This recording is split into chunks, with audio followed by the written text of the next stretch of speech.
Hi guys, good morning. So, G-Spot here. Ngayon, mamimigay tayo ng free golf oil dun sa mga nag-comments at pupuntahan natin yung mga lugar nila. Pero syempre, bago natin puntahan yun, let's make sure na yung motor natin at ang kondisyon niya ay palaging okay. So, samahan nyo ako mag-change oil ng motor natin kay Breezy. Let's go! And so, syempre, dahil maliit yung garahe natin, need nating ilabas si Hava, yung sasakyan ko. So, ngayon, i-atras natin siya para makapwesto doon si Breezy sa may loob ng garahe.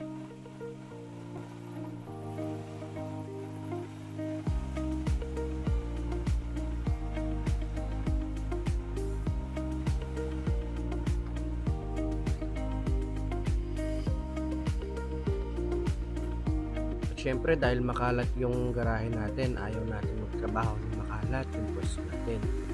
So, syempre, wawalisin natin yan para matanggal yung mga kalat at ma-make sure natin na malinis yung lugar kung saan tayo magtatrabaho.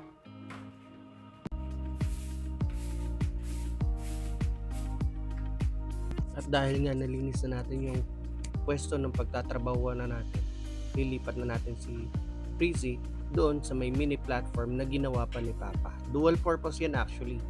Para sa gulong ng sasakyan, para pag binaha, mas elevated yung harapan ng sasakyan. And at the same time, yan, pag magsa-service ako kay Breezy, magwa-washing, palaging mas mataas yung likod na gulong niya.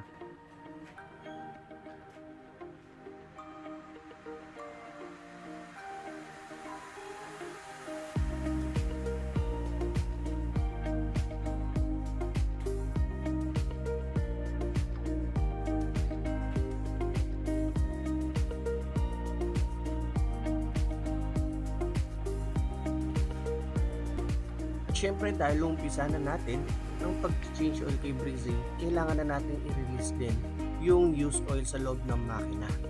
So, syempre, para magawa natin yan, kailangan natin luwagan or tanggalin muna yung drain plug sa ilalim ng crankcase.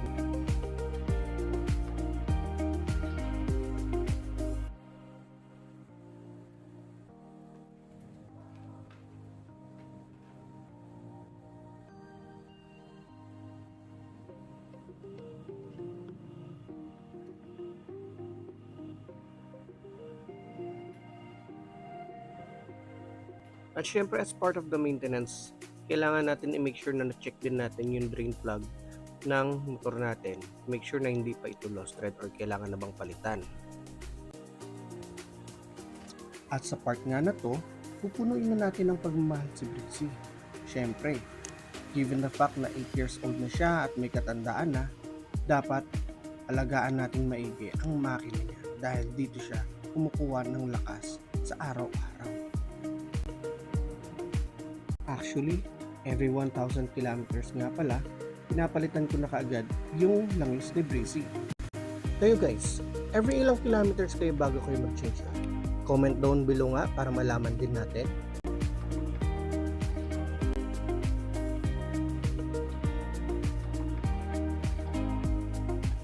At syempre, dahil na-change oil na natin si Breezy, ready na siya ulit for another 1,000 kilometers of adventure.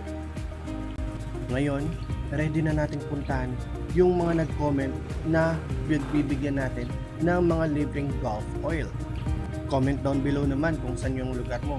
Malay mo, dyan tayo makapunta sa susunod at ikaw naman ang mabigyan ko ng libreng golf oil. See ya! Nice.